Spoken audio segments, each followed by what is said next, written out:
한 앞으로 몇 시간 정도 그 지난 시간에 했던 강의의 내용처럼 우리가 여호와를 경외하는 부분에 말씀을 좀 드려보도록 하겠습니다. 이 시간이 갈수록 우리에게 있어서 가장 위험한 어떤 현상 아니면 정상 이런 것들 중에 하나가 종교로 돌아가는 것 같아요. 살아있는 신앙보다는 이제 원하든지 원치 않든지 간에 이 형식만 남아있는 껍데기만 남아있는 이런 부분들 예배를 드려도 예배의 형식이 남아있지 사실적으로 하나님을 만나고 누리고 하나님을 섬기고 이런 것들은 이제 점점 옅어지는 이런 게 우리가 가장 경계해야 될 부분입니다. 우리가 세계복음화를 향해서 나아가고 있는데 그 또한 안주할 수 있는 것이 이 정도는 이렇게 객관적으로 지금 우리가 점점 좀 드러나다 보니까 더 객관적으로 이제 다른 분들과 아니면 다른 단체를 통해서 일어난 것들에 비해서 하나님께서 큰 역사를 귀한 역사를 우리에게 허락하셨구나 이런 것들 때문에 오히려 이제 우리가 좀 이제 귀하게 쓰임 받고 있다 아니면 좀 앞서고 있다 잘하고 있다라고 하는 착각 때문에 이제 안주하게 되는 거 내가 이만큼 하면 되지 않나라고 하는 생각에 빠져드는 거 사실 이처럼 위험한 건 없는 것 같습니다. 그래서 우리가 이제 모세를 통해서 아니면 다윗을 통해서 아니면 바울을 통해서 평생 믿음으로 살아가는 것이 무엇인지를 성경이 우리에게 말해주고 있잖아요.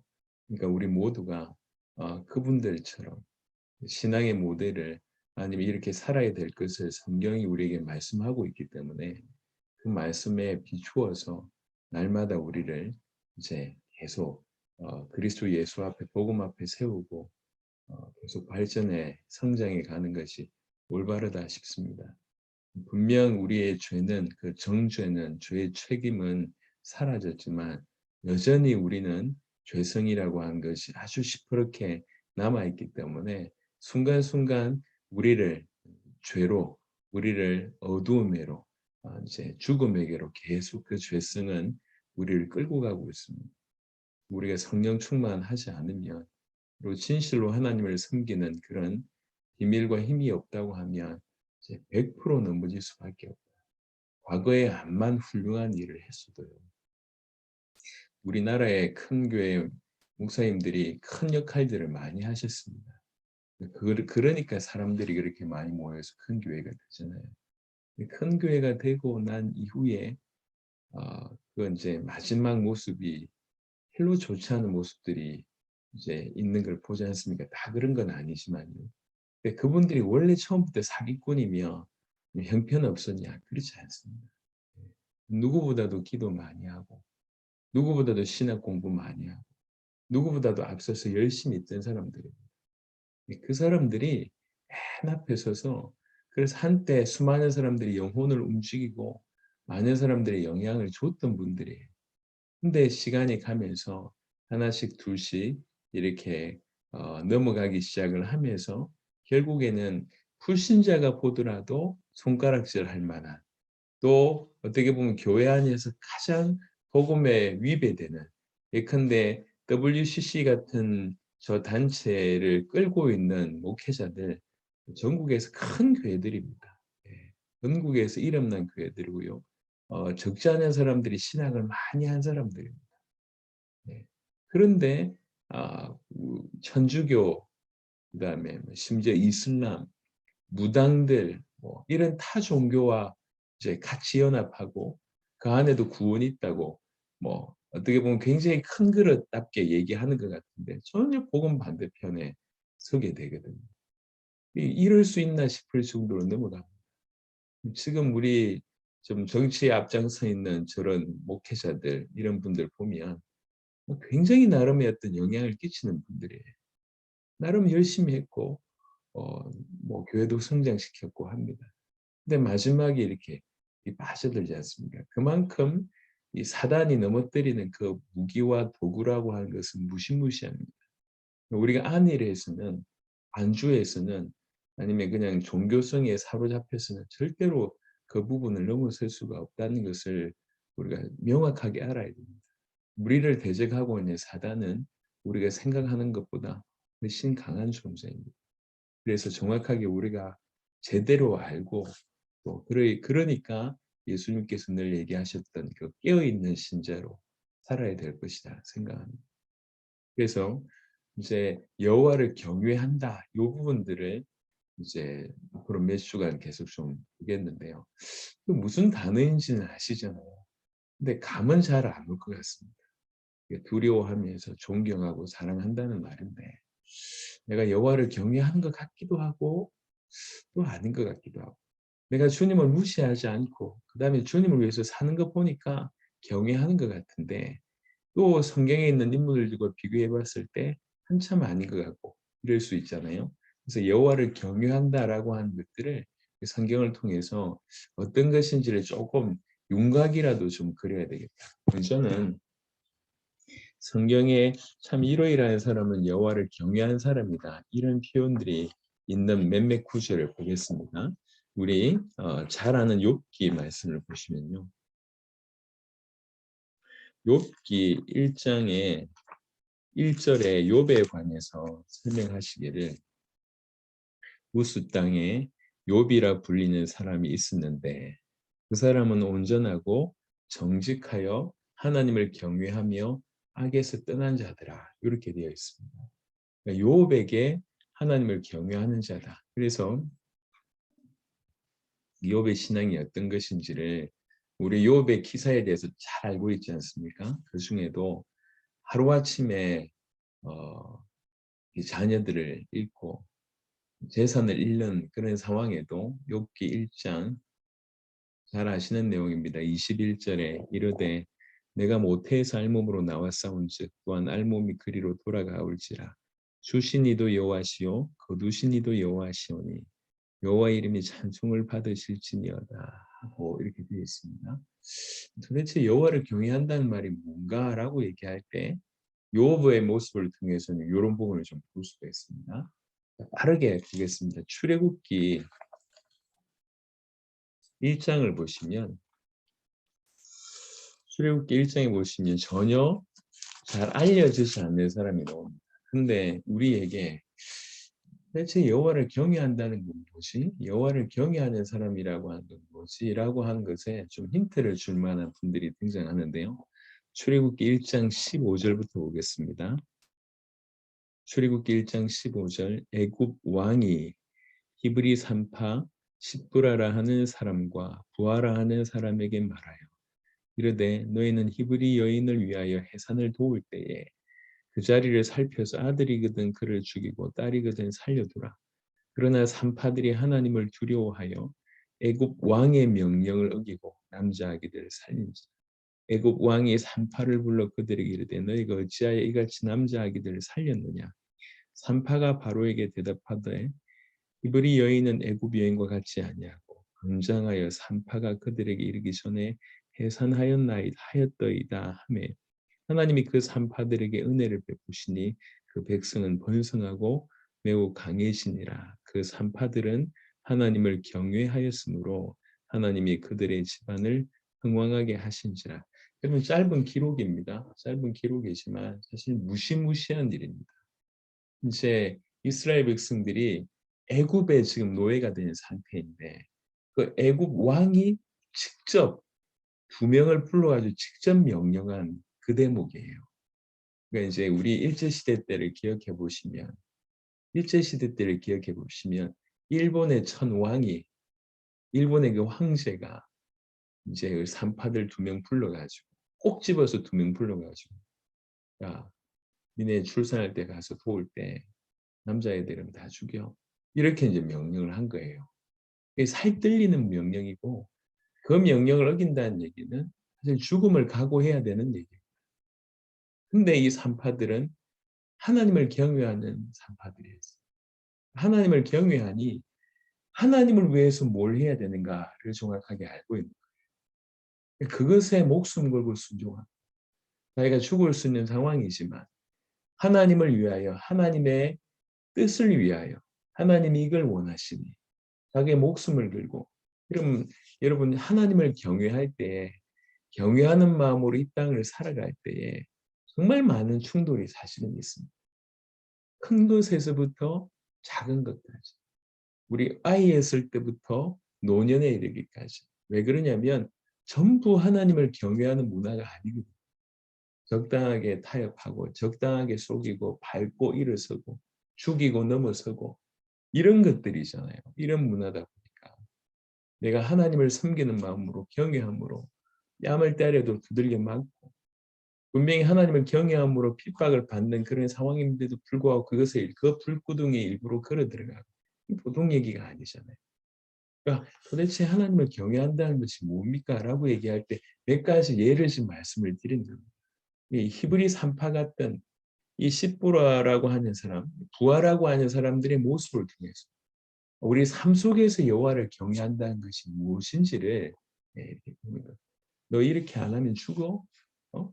이렇게 해야 돼? 그 절대절명의 위기 상황이지 않습니까? 그럼에도 불구하고 하나님이 원하시는 부분들을 선택하는 겁니다. 자기 목숨이 경각에 달려 있음에도 불구하고. 히브리 11장을 한번 보겠습니다.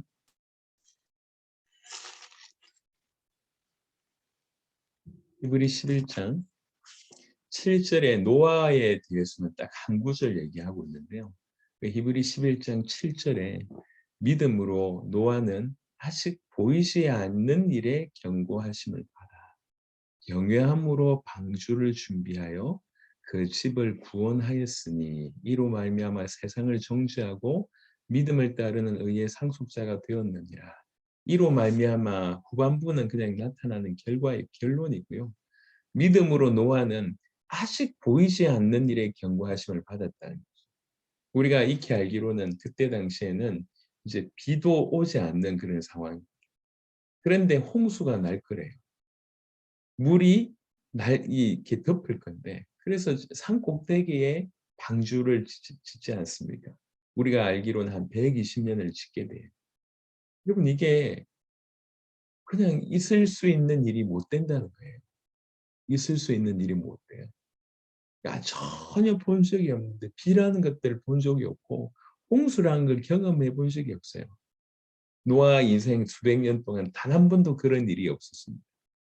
하나님이 말씀하셨잖아요. 하나님 말씀이 인생을 그때 당시에 수많은 사람들이 노아를 알고 있었던 사람들이 이제 히브리서 다른 군데 보면 이제 복음을 전한 어떤 그런 부분으로 표현되어 있습니다. 그냥 방주만 지은 게 아니에요. 방주 지으면서 복음을 전했다고 되어 있습니다. 복음 방주 짓는 모습을 통해서 하나님을 설명했다고 되어 있습니다. 그러니까 120년이라고 하는 세월 동안에 방주를 짓는 것도 왜 이리 지었냐? 이게 하나님을 경외합니다. 하나님을 경외함으로 전혀 보이지 않는 일, 앞이 캄캄한데 경험해 보지도 않고 본 적도 없는 그 일에 하나님 말씀이기 때문에 짓는 거예요. 지금 우리가 우리 세대의 세계복음화를 하고 있는 이 부분이 동일하지 않습니까? 우리가 경험해 본 적이 없습니다. 주님 다시 오시는 일이. 그런데 하나님 말씀하셨잖아요. 그거 하나를 믿고 지금 우리가 가고 있지 않습니까? 노아가 이제 그런 길을 걸어간 거죠. 노아가 그런 길을 걸어가는데 그걸 성경은 뭐라고 표현했냐면 하나님을 경외합니다. 이렇게 표현합니다. 그냥 성질 때문에 간 게 아니에요. 하나님 말씀 안 지키면 뭐 죽을 것 같다. 하나님 말씀 안 지키면 내가 벌을 받을 것 같다라고 하는 어쩔 수 없이 한 것도 아니에요. 정말 하나님을 경외하기 때문에 그분의 말씀을 신뢰하기 때문에 자기 인생을 드린데 온 가문의 인생을 드립니다. 여러분 그들은 그때 당시에도 생각을 해보시면 알겠지만 경제 활동을 하지 않으면 먹을 수 없는 때 아닙니까? 이 사람들이 경제 활동했다는 증거가 별로 없습니다. 하지만 어떻게든 삶을 영위하기 위해서는 그런 일을 했겠죠. 그리고 나무를 그냥 이렇게 뭐 이렇게 쉽게 벨 수 있는 상황인지는 잘 모르겠어요. 하지만 그 시대 당시에 우리가 어떤 수학자들이 할 일 없는 수학자들이라고 표현하면서 수학자들이 연구를 해보니까 이제 아담부터 시작해서 이렇게 세대를 기준으로 한데 이제 부모가 자녀를 낳고 요런 세대를 기준을 해 볼 때 지금으로는 한 세대가 한 25년, 30년 이렇게 잡는데 네. 그래서 두 명이 결혼해서 두 명을 더 낳는 이런 일이 한 25년, 30년 걸린다고 하는데 전 세계 평균적으로. 그러니까 그 시대에는 50년을 이렇게 50년을 한 주기로 잡았어요. 50년을 한 주기로 잡았는데 이게 어느 정도냐? 최저 10억에서 많게는 200억 정도의 인구였다고 와 홍수 당시에. 그렇다고 하면 그냥 사람들이 아무도 없는데 그냥 이렇게 나무를 해올 수 있느냐? 쉽지는 않았을 것 같아요. 네. 그러면 이제 생존을 하는데 그다음에 방주를 짓는데 적지 않은 뭔가가 들어갔을 거라고 우리가 예상해 볼 수 있습니다. 그러니까 제가 드리고 싶은 말은 아무 걱정 없이 그냥 편안하게 방주만 지었냐 그게 아니라는 거죠. 삶의 치열한 현장 속에서 주님이 이걸 원하시니까 그것에 올인했다는 것으로 우리가 이해해야 됩니다. 그러니까 그걸 뭐라고 얘기하냐면 하나님을 경외함으로 여호와를 경외함으로 그렇게 했다는 거예요. 도대체 여호와를 경외한다는 것이 뭔데요? 라고 얘기할 때 이렇다 저렇다가 아니라 이 인물들을 통해서 설명할 수 있다는 거죠. 이 산파들의 모습을 통해 이게 여호와를 경외하는 것이다. 욥의 모습을 통해서 하루아침에 자녀가 다 죽었어요. 하루아침에 쌓았던 모든 재산이 다 날아갔어요. 하루아침에. 여러분 요즘에도 우리나라에 자살하는 사람들이 적지 않습니다. 자살하는 게 뭐냐면 도무지 살아갈 자신이 없을 때 갑자기 모아둔 돈을 누가 뭐 이렇게 사기를 당했다. 아니면 사업을 해가지고 부도를 냈다. 어떻게 잘못 일이 돼가지고 돈이 없어졌고 자기가 가장 사랑했던 자녀가 어떻게 됐고 자기가 유일하게 기대를 하고 있던 것들이 무너지고 이러니까 뭐 자살하는 일들이 많이 벌어지고 있지 않습니까? 이게 참으로 안타까운 일이죠. 근데 욥 같은 경우에는 그것도 이 세상에서 인간이라고 하면 가장 사랑하는 자녀들 그리고 누구랄 것도 없이 지금 다 경제의 어떤 물질이라고 하는 것이 우상이 되어 있지 않습니까? 근데 그걸 한꺼번에 싹 이런 상황 그 상황 속에서도 하는 고백이 하나님 주셨지 않냐 그분이 가져가신 거 아니냐 하나님 당신만 영광을 받아주십시오. 여호와를 경외한다는 것이 뭐냐 내가 과연 경외하고 있는가를 우리가 돌아볼 수 있는 부분들이 이런 겁니다.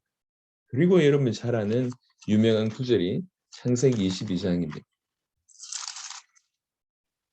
창세기 22장은 잘 아는 아브라함이 이삭을 드리는 그런 상황이죠. 22장 창세기 22장 10절부터 보면 손을 내밀어 칼을 잡고 그 아들을 잡으려 하니 여호와의 사자가 하늘에서부터 그를 불러 이르시되 아브라함아 아브라함 하시는지라 얼마나 다급했는지 아브라함이 이르되 내가 여기 있나이다 하매 사자가 이르시되 그 아이에게 네 손을 대지 말라 그에게 아무 일도 하지 말라 네가 네 아들 네 독자까지도 내게 아끼지 아니하였으니 내가 이제야 네가 하나님을 경외하는 줄을 아노라. 내가 이제야 네가 하나님 경외하는 줄 알겠다. 그러면서 뭐라고 얘기합니까? 네가 네 아들 네 독자까지도 내게 아끼지 아니하였으니 그냥 드리겠습니다. 공수표 날린 게 아니에요. 그러니까 하나님이 보실 때도 다급할 만큼 바로 아이를 죽이려고 합니다. 여호와를 경외한다고 하는 것은 한편으로는 우리가 해야 될 엄청난 어떤 기준임의 본분이지만 하나님 보실 때는 너무 귀한 거예요. 네. 인생들이 당신을 경외한다는 거예요. 여러분 요한복음 1장을 잘 읽어보시면 이런 거죠.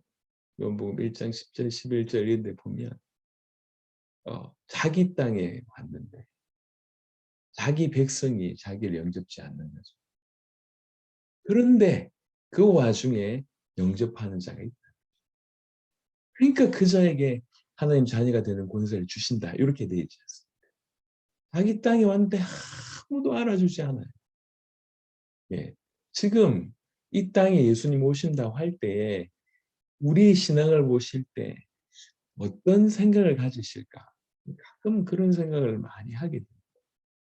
여러분 우리가 이 땅에서 정말 하나님 기준에서 여호와를 경외하는 그런 신앙으로 살아간다면 물론 세상에서는 적지 않은 충돌이 있을 겁니다. 적지 않은 충돌이 있을 거예요.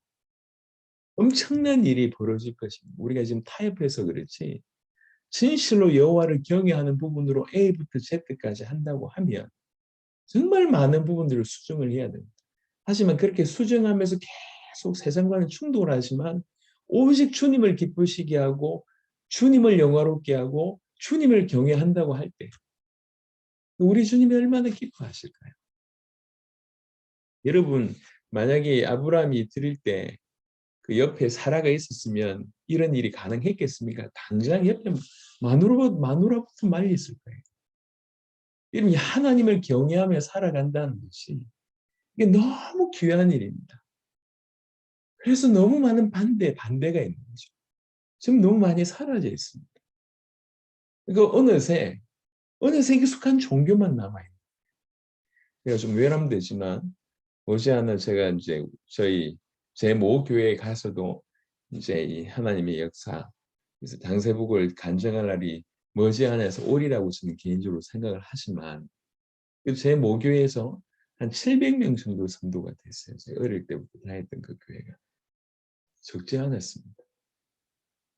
근데 제가 20살 때 교회를 떠날 때 정말 뒤도 안 돌아보고 떠났거든요. 왜 그러냐면 그 700명의 사람을 제가 보면서 정말입니다. 단 한 명도 저분을 보니까 하나님 살아계신 것 같다. 라고 하는 것이 제가 느껴지지가 않았어요. 예, 전부 죄송합니다. 하나님이 안 살아계시든지 이 사람들이 다 가짜든지 이렇게 여겨질 정도. 분명히 왔으니 기도하고 뭔가 막 하는데 실제로 뒤돌아서서 목사님하고 장로님들 싸우는 거 제가 화장실에서 어쩌다가 보게 됐어요. 그리고 이제 대학 선배들 그렇게 앞에서 막 열심히 찬양하고 하다가 끝나고 나서는 저 술집 가서 한 잔씩 교회 문 밖을 나가는 순간 전혀 이 예수님하고 상관없는 그런 모습으로 막 살아가는 걸 보고 이게 왜 이럴까? 전부 가식처럼 막 여겨지고. 그래서 제가 교회를 떠날 때에 별로 고민이 없었어요. 뭐 그게 제 착각이었으면 좋겠습니다. 그러니까 깊이 못 봐서 그랬다고 하는 것이 차라리 좋을 것 같아요. 여하튼 근데 그런 사람들이 본의 아니게 적지 않게 그게 믿음이냐 신앙이냐 이렇게 교회 안에서 흔하게 있다는 거예요. 여러분 그렇게 그걸 기준 삼으시면 안 돼요. 우리는 성경이 기준이어야 우리는 여호와를 경외해야 합니다. 여호와를 경외하는 걸 우리 주님이 원하십니다.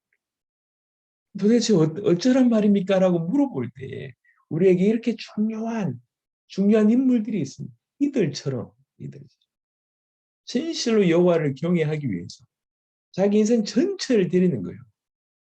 자기 인생 전체 드렸던 노아, 자기 인생 전체를 드렸습니다. 자기가 가장 소중하게 여기는 것, 드린 아브라함 모습이 나와 있습니다. 자기 목숨이 경각에 달려있는데도 불구하고 하나님을 경외하는 마음이기 때문에 드렸던 산파들의 모습들이 나옵니다. 또 여러분들이 이제 보셔서 알겠지만 가장 소중한 걸 다 잃었음에도 불구하고 여전히 하나님을 찬양하는 욥의 모습처럼 도대체 여호와를 경외한다고 하는 것이 얼마나 신비인지를 우리 신앙이 그랬으면 좋겠습니다.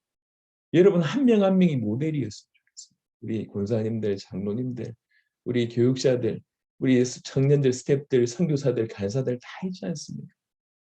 여러분을 지켜보고 있는 수많은 자들이 여러분들의 모습을 보고 예수 믿는 건 저렇게 믿어야지. 저게 예수 믿는 거지. 이런 모습이었으면 좋겠습니다. 여러분 교회가 이제 크게 부흥될 때는 교회 안에 모델들이 많을 때 크게 부흥돼요. 청년들이 자기의 미래의 배우자를 꿈꿀 때 저 장로님 같은, 저 목사님 같은 이렇게 되면 사실은 교회가 커질 수밖에 없다는 거죠. 그래서 진실로 한 명 한 명 그냥 종교에 익숙해지지 말고 항상 우리는 껍데기를 경계해야 됩니다. 항상 경계해야 됩니다. 선교사님들이 자꾸 저보고 그런 부탁을 합니다. 목사님 초심을 잃지 마시라고 얘기를 계속 하십니다. 그리고 또 이제 그 신재성 목사님은 자주 얘기했지 않습니까? 교주 되지 말라고 얘기하죠. 우리는 교주 될 뭐가 없어. 따라야지 뭐 교주가 되지. 우리는 뭐 이게 우리 뭐 이렇게 좀 높여줘야지 교주가 되지. 우린 그런 것도 없잖아요. 교주는 그냥 뭐 뭘 하겠습니까? 그러니까 초심 잃을 이유도 없습니다. 우리 세대의 세계복음화의 하나님 역사를 제가 정말 무릎 꿇고 인정할 수밖에 없기 때문에 계속 하나님의 인도를 받을 수밖에 없는 거죠.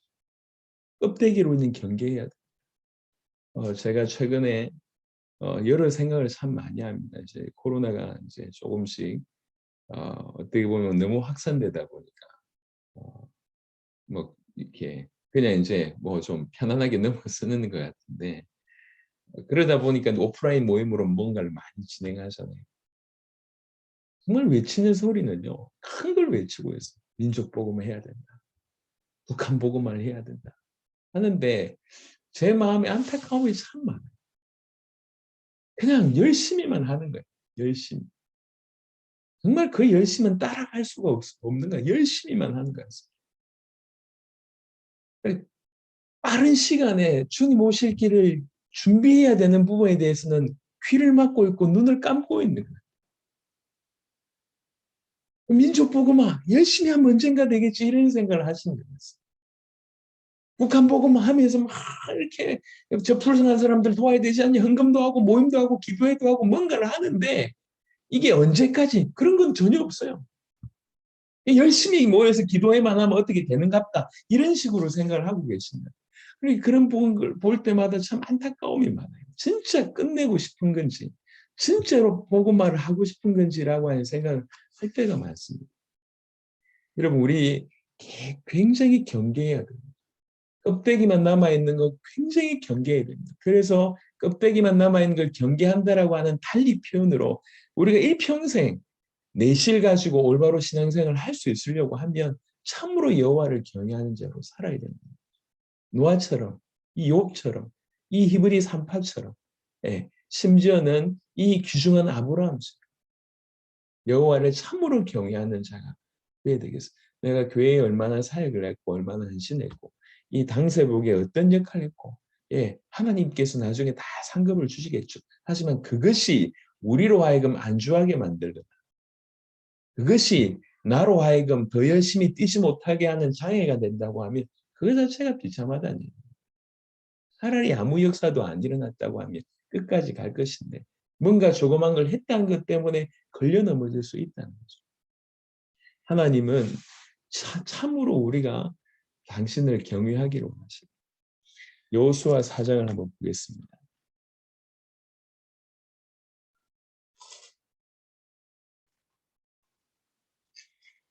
여호수아 4장 23절 24절 보겠습니다. 여호수아 4장 23절 24절 너희의 하나님 여호와께서 요단 물을 너희 앞에서 마르게 하사 너희를 건너게 하신 것이 너희의 하나님 여호와께서 우리 앞에 홍해를 말리시고 우리를 건너게 하심과 같았나니 지금 이스라엘이 출애굽을 할 때 홍해를 건넜고 이제 광야길 통과하고 나서 지금 요단강을 건넜지 않습니까? 앞에 건넜던 사람들 중에 뒤에 요단강까지 건넜던 사람들은 딱 2명밖에 없었습니다. 여호수아와 갈렙입니다. 그러니까 여호수아가 그 얘기를 하는 겁니다. 너희 하나님 요단강 너희를 건너게 하셨지 않냐? 마치 우리로 하여금 홍해를 건너게 하신 그런 일을 하신 것이다. 왜 그렇게 하셨냐? 24절입니다. 이는 땅의 모든 백성에게 여호와의 손이 강하신 것을 알게 하며 이게 첫 번째 이유고요. 그 다음에 너희가 너희의 하나님 여호와를 항상 경외하게 하려 하심이라. 이 놀라운 하나님 역사를 보여주신 이유가 뭐냐는 거예요. 하나님은 기적을 행하십니다. 이거 아니라는 거죠. 하나님은 강하십니다. 당연히 그렇습니다. 하지만 하나님이 강하시고 하나님 능력이 있으심을 보여주신 더 근본적인 이유는 우리가 항상 그분을 경외하게 하기 위하십니다. 하나님이 지금도 이 땅에 기적을 일으키신 이유, 놀라우신 문을 여신 이유, 놀라우신 하나님의 역사를 허락하신 이유는 그것을 본 우리로 하여금 진실로 하나님은 살아계시고 그분은 영광을 받으실 분. 여전히 지금도 일하고 계신 분이시고 전 세계를 지금도 붙들고 계시면서 마침내 심판으로 이 땅에 오실 우리 하나님이시구나 라고 하는 사실을 알고 그분을 우리가 진실로 경외할 수 있게 하기 위해서 그 일을 허락하셨다는 거죠. 우리처럼 수많은 역사를 본 교회가 어디 있습니까? 이 놀라운 하나님의 역사를 여러분 이게 너무 여러분 익숙해지면 안 됩니다. 우리의 능력이 아니었어요. 지난 10년간 100개국의 이상의 문을 여신 것이 우리 능력이 아니었습니다. 그런데 이 놀라운 일들이 벌어지고 있지 않습니까? 조금 이따 10시에 그 대륙별 대표들 모여가지고 꿈불의 모임을 진행할 건데 이게 어떻게 우리 역사냔 말이에요. 그리고 보통은 모였을 때 역사 일어나고 빠져나오면 그냥 다 무로 돌아갑니다. 대부분의 선교단체의 사역들이 전부 그렇습니다. 죄송하지만. 갔을 때는 뭐 구제도 하고 뭔가 대회도 하고 행사도 하고 불쌍한 사람 돕기도 하고 영접 기도를 시키기도 하고 막 시키기도 하지만 빠져나왔을 땐 거의 다 무너집니다. 근데 우리는 뭐 대단한 게 한 게 없어요. 갔다 오고 난 이후에 계속 역사가 일어났습니다. 벌써 멕시코 2013년에 들어갔습니다. 약 10년째 되었습니다. 계속 사역이 벌어지고 있습니다. 과테말라 약 10년 되었습니다. 거침없이 사역이 진행되고 있지 않습니까? 쿠바 마찬가지입니다. 하나님의 역사가 계속 확산되고 있지 않습니까? 지금 우리가 사역 지원 요청이 너무 많이 들어오고 있어요. 예. 오늘도 이제 또 다른 사역 지원 요청이 들어와서 좀 빨리 좀 보내주면 안 되겠냐 그래서 갑자기 이 사람들 정말 이해를 못하구나 그래서 답해라면서 제가 소통하는 친구한테 얘기를 좀 드렸는데 우리 없다. 뭐가 쌓아두고 니네한테 주는 게 아니다. 우리 없다. 우리 없지만 세계복음을 위해서 당신 나라를 도와야 되겠다고 하는 어떤 그런 하나님의 사인을 주셨기 때문에 우리 엎드려서 기도하는 것이다. 당신들의 나라를 위해서. 당세복의 사역을 위해서. 그래서 우리가 응답받고 당신들한테 주는 것이다. 그러니까 우리한테 요청을 해야 될 게 아니라 당신들이 당신 하나님을 위해서 하나님 나라를 위해서 기도하고 우리가 통로될 수 있도록 우리를 위해서 기도해달라. 그거 해라. 빨리 보내주면 유익하겠다. 그딴 소리 하지 말고. 내가 좀 갑자기 그런 생각이 드는 거예요. 왜 이리 생각이 없는지는 모르겠어요. 우리 모두가 마찬가지 아니에요. 하여튼 하나님의 놀라운 역사들이 계속 일어나잖아요. 우리가 지금 후원하는 것도 버거울 정도로 역사 일어나지 않습니까? 한편으로 얼마나 놀라운 일입니까? 사역들이 안 돼서 다 힘든데 우린 너무 사역이 많아가지고 감당을 못할 정도로 지금 어떻게든 야 조금만 줄여봐. 어떻게든 조금만 줄여봐. 조금 더 최소한의 비용을 어떻게 얘기해봐. 이러면서 이제 기도하고 또 도전하고 또 보내고 또 헌신하지 않습니까? 감사한 일이죠. 우리 힘입니까? 하나님의 역사죠. 우리처럼 하나님의 역사를 달력을 만드는데도 1년에 10년 같잖아요. 너무 많은 역사들이 그걸 여러분들이 당연하게 생각하시니 큰일 납니다. 이게 어떻게 당연한 일이에요? 우리의 능력으로 한 게 아닌데. 하나님의 역사 아니냔 말이에요.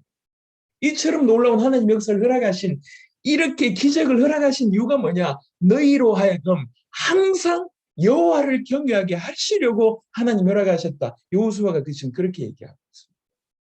우리에게도 동일한 말씀을 하고 있습니다.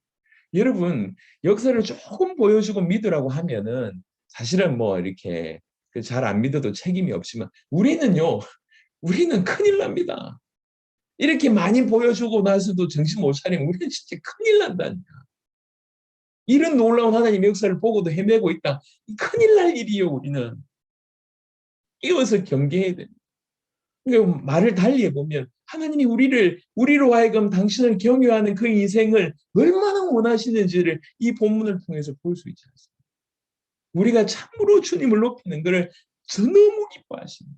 여러분 인생을 통해서 여러분의 삶을 통해서 여러분의 여러 가지 결정의 그 순간에 하나님을 높이고 하나님을 위해서 결정하고 행동하고 헌신하고 이런 것들 하나님 너무너무 기뻐하신다는 거예요. 그것 때문에 당신의 모습을 보여주시기도 하고 기적을 보여주시기도 하십니다. 또 한 구절 보시도록 하겠습니다. 전도서 지난 시간에 좀 봤지만 전도서 3장입니다. 범사에 기한이 있음을 때가 있음을 얘기합니다. 전도서 3장 1절에 보니까 범사에 기한이 있고 천하만사가 다 때가 있나니 날 때가 있고 죽을 때가 있으며 심을 때가 있고 심은 것을 뽑을 때가 있으니 쭉 메시지 전하잖아요. 3장 14절에 하나님께서 행하시는 모든 것은 영원히 있을 것이라 그 위에 더할 수도 없고 그것에서 덜할 수도 없나니 하나님이 이같이 행하시면 왜 이같이 행하시냐? 이런 수많은 암만 노력해도 때가 아니면 할 수가 없는데 이렇게 수많은 때를 정하신 이유가 뭐냐? 하나님이 이같이 행하시면 사람들이 그의 앞에서 경외하게 하려 하심인 줄을 내가 알았다. 모든 것을 하나님 붙들고 계시고 행하시는데 사람으로 하여금 도무지 청량할 수가 없어요. 분명히 때가 있는데 그러면서 하나님께서 이 모든 때를 정하시고 이 모든 것을 행하신 이유는 뭐냐? 우리로 하여금 그분을 경외하게 하기 위함이다. 시편 119편을 보겠습니다. 119편 여러분 잘 아는 구절들이 많을 것인데요. 그중에 오늘은 38절 보겠습니다. 119편 38절은 이렇게 되어 있습니다. 주를 경외하는 주의 말씀을 주를 경외하게 하는 주의 말씀을 주의 종에게 세우소서. 하나님이 우리에게 말씀을 왜 주셨냐? 하나님이 말씀 주신 이유는 이것이 하나님 말씀이라고 하는 것을 우리에게 알려주신 이유는 그 말씀이 우리로 하여금 주를 경외하게 한다는 거죠. 주를 경외하게 하는 바로 그 말씀. 하나님이 말씀 주신 이유도 우리로 하여금 주를 경외하게 하기 위함이라는 거예요. 때를 주신 이유도 이런 기적과 하나님 역사를 보여주신 이유도 우리로 하여금 당신을 경외하게 하려 함이라고 계속 얘기하고 있습니다. 시편 130편을 보겠습니다. 시편 130편 4절입니다. 3절 4절 같이 보겠습니다. 여호와여 주께서 죄악을 지켜보실진대 주여 누가 서리이까? 그러나 사유하심이 주께 있으면 주를 경외하게 하십니다. 우리가 죄인입니다. 이 죄를 우리가 해결할 수가 없어요. 여러분 제가 이제 엊그제 그 성철스님에 관한 얘기를 조금 좀 찾아봤습니다. 53년을 수행했던 참으로 대단하신 분이십니다. 우리가 그 웬만한 얘기를 알고 있지 않습니까? 8년 이상 눕지를 않으시고 10년 이상 사람을 안 만나 무건 수행하고 박정희가 다 찾아오도 만나주질 않고 이랬던 분 아니에요. 대단한 분이십니다. 그분이 마지막에 돌아가실 때 거버 남긴 건 산은 산이고 물은 물이다 뭐 이런 거 있습니다. 그리고 뭐 석가 당신은 큰 도적이고 이제 이렇게 뭐 다른 사람은 작은 도적이고 뭐 이런 식으로 이제 풀어낸 그러면서 자기 영혼이 지옥 간다 이런 얘기 여러분 들어보셨을 거예요. 또 하나의 사건이 하나 있는데 54년 만에 딸을 만납니다. 출가한 지 54년 만에 딸을 만나요. 그 딸이 지금 불필스님이란 불필 필요 없다는 거지. 불필스님이래요. 그 딸을 만나가지고 한 얘기. 딸아 내가 잘못했다. 내가 잘못된 길을 걸었다. 그러면서 맨 마지막에 아주 중요한 두 가지 얘기를 합니다. 우리에게는 구원이 없다. 왜 그러냐? 죄를 해결할 자가 없기 때문이다. 이렇게 말합니다. 일평생 죄를 해결하기 위해서 그게 들어갔습니다. 일평생 죄를 해결하기 위해서 발부둥 쳤는데 결국 구원이 없다는 걸 알게 됐고 죄를 해결할 자가 없다는 걸 알게 된 거죠. 바로 그러니까 마지막에 이제 연기에 눈이 열려서 사단이 그 부처가 지옥에 있는 부분들도 보고 이제 풀어내잖아요. 여러분 우리가 죄인인 것이 굉장히 중요한 발견입니다. 하지만 더 중요한 것은 이 죄를 처리할 수 있는 능력이 우리에게는 없다는 거예요. 이 죄가 우리를 지옥으로 끌고 가고 있고 이 죄가 엄청난 대가로 끌고 가고 있는데 끌려가고 있는데 없다는 겁니다. 여러분 이거는 굉장한 얘기예요. 시편 49편 잠시 볼까요? 말 나온 김에 시편 49편에 여러분 본 적이 없는 구절이 아마 있을 건데 시편 49편에 7절, 8절 이런 구절이 있습니다.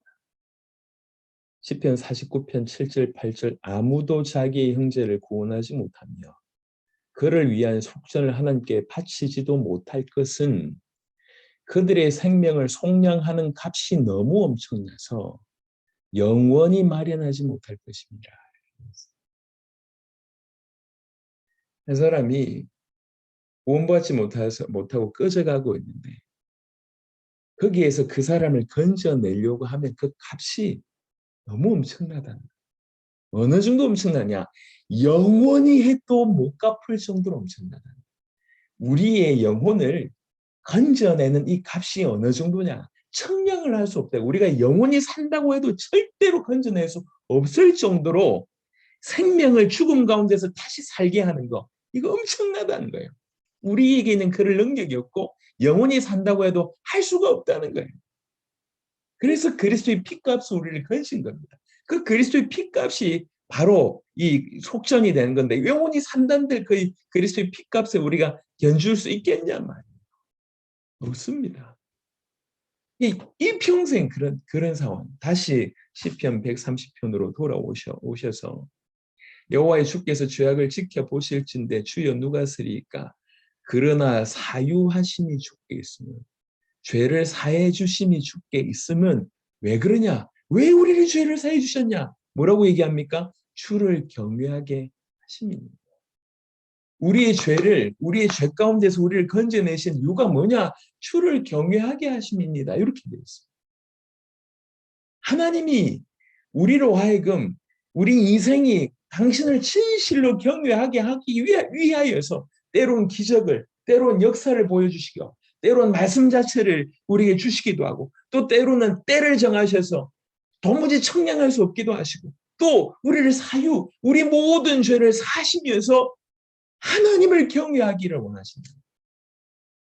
구약성경 마지막 말라기를 보겠습니다. 말라기 2장 설명을 다 할 수는 없고요. 2장 5절에 보면 말라기 2장 5절에 레위와 세운 나의 언약은 생명과 평강의 언약이라. 내가 이것을 그에게 준 것은 이 언약을 그에게 준 것은 그로 경외하게 하려 합니다. 하나님께서 우리에게 언약을 주신 이유. 주님 다시 오신다고 하는 언약. 예수가 그리스도라고 이 놀라운 언약을 주신 이유는 뭐냐? 주님을 경외하게 하십니다. 우리는 이거 다 받아놓고 그분을 경외하지 않는다. 이거 진짜 배은망덕한 거죠. 나 구원받았으니까 이제 천국 가니까 괜찮아 라고 생각하는 것이 수준 떨어진 걸 떠나서요. 너무 배은망덕한 놈이라는 거죠. 구원받은 자답게 살지 못하는 게 너무 처참한 인생입니다. 그래서 그냥 교회를 다니면서 구원받았다고 해놓고 자기 마음대로 사는 것은 오히려 주님에게 두 번 십자가를 지우는 그런 어떤 모습을 한다는 것입니다. 여러분, 우리가 하나님을 사랑하고 우리가 하나님을 섬기는 것으로 하나님 부르셨다고 하신다고 하면 진실로 여호와를 경외하는 자로 살아야 됩니다. 이 부분에 우리는 갈급해져야 됩니다. 저는 정말 거짓말하지 않고 이 정도면 됐지라고 하는 생각을 해본 적이 없어요. 뭔가 역사를 본 것 같고 뭔가 앞에서 열심히 달려온 것 같고 뭔가 뭐 대단한 거를 남들이 볼 땐 뭔가 이룬 것 같은데 제가 절을 하잖아요. 항상 부족하다는 생각을 하고 조금 더 잘 인도를 받아야 됐었는데 이런 생각을 많이 합니다. 우리 모두가 그의 피값으로 건진받은 자가 맞다면 건진받은 이후에 합당하게 살아야 됩니다. 우리는 종교인으로 살면 안 됩니다. 껍데기 교인으로 살면 안 됩니다. 그건 큰일 납니다. 특별히 우리는 더욱 큰일 납니다. 이렇게 하나님 놀라운 역사를 보고도 여전히 죄성에 굴복하는 인생을 살아간다고 하는 것은 그만큼 비참한 일이 없습니다. 우리는 어떻게 하면 내 살아있을 때 주님을 섬길까? 어떻게 하면 내 인생을 통해서 여호와를 경외할까를 고민해야 돼요. 넘어진 자리에 계속 넘어져 있는 것도 큰일 나는 것입니다. 습관적인 죄를 계속 범하는 건 큰일 나는 것입니다. 여러분, 여기서 빨리 벗어나시길 바랍니다. 양심이 가책이 계속되는 거를 계속 거기에 익숙해지면 큰일 납니다. 빨리 돌이키셔야 돼요. 어떻게든 돌이키셔야 돼요. 여러분 회개도 여호와를 경외하기 때문에 회개할 수 있는 것입니다. 진실로 우리가 우리를 건져내신 그 하나님을 정말 두려워할 줄 알고 사랑하면서 어떻게든 그분을 높이는, 그래서 "어떻게 하면 되는데요?" 라고 얘기할 때 여러분 각자가 질문하세요. 제가 몇 가지 예를 들어 드렸지 않습니까? 아브라함의 모습을, 욥의 모습을, 그 이름 없지만 그 히브리 산파의 모습을, 예. 그리고 나서 또 노아의 모습을 보여드렸죠. 여호와를 경외한다는 것이 뭔지가 그냥 입체적으로 나와 있습니다. 우리 모두가 그러했으면 좋겠습니다. 지금 당세복의 속도는 점점 더 빨라지고 있다는 걸 우리가 느끼잖아요. 지난 한 해 또 올해까지 받은 응답도 참으로 놀랍지만 또 오늘부터 받을 일들이 큰 것 같습니다. 오늘 헤브론에 좀 다녀왔는데 이번 6월 말에 어, 이제 좀 중학교 3학년들이 이렇게 특별 이제 관리를 받고 있어요. 중학교 3학년 때가 제일 이게 심하대요. 이게 뭐라고 얘기해? 정체성이 막 흔들린대요. 그러니까 걔네들만 따로 이제 딱 이 학기를 잡아가지고 사역을 하는데 끝나고 나서 이제 마지막 아울리치를 갑니다. 요 팀들. 그래서 지금 몇 나라를 이제 추진해 놓고 지난번에는 레바논, 콩고, 음, 어디 갔던가 뭐 이렇게 시리아인가 뭐 아프간인가 이렇게 갔다고 하시더라고요. 올해 어, 중남미 중에 한 나라를 지금 오늘 좀 얘기하고 있습니다. 엘살바도르가 굉장히 좀 긍정적 현지인들이 있는데 적극 추천했죠. 총 들고 있는 나라지만 안전하다. 그래서 가서 우리 청년들 사역하는 거 보면 굉장히 도전될 거다 하면서 이제 거의 지금 얘기가 그 여러 나라 중에 한 나라를 지금 그쪽으로 지금 생각하고 있어. 교장 선생님하고 좀 대화를 하고 하는. 이제 꿈불의 얘기를 하니까 오프라인은 온라인은 좀 힘들지만 오프라인으로는 다음에 다 한번 참여해 볼까 이런 얘기도 하시고. 여튼 하나님의 은혜로 이제 속도가 점점 빨라지고 있는 것 같습니다. 오늘도 또 저 그 윤 목사님 계속 연락이 오고 여하튼 현상은 현상이고 그건 뭐 하나님 문을 열어주시는 부분이기 때문에 우리가 아쉬워하거나 아니면 흥분할 이유는 전혀 없는 것 같습니다. 단지 우리는 이 모든 일들이 진행되는 걸 보면서 우리가 어떻게 여기서 올바로 주님 원하시는 삶으로 살아야 되는가. 이 귀중한 복음, 주님 다시 오신다고 하는 언약을 또 그 놀라운 지난 시간 동안 하나님 역사를 본 자로서 본 자답게 우리는 어찌 살아야 되는가. 이런 부분에 깊은 질문을 하면서 답을 얻어야 되겠습니다. 여호와를 경외하는 그냥 지식이 아니라 참으로 여호와를 경외하는 여러분 되시기를 그리스도 예수의 이름으로 축원합니다. 주신 말씀 가지고 기도하겠습니다.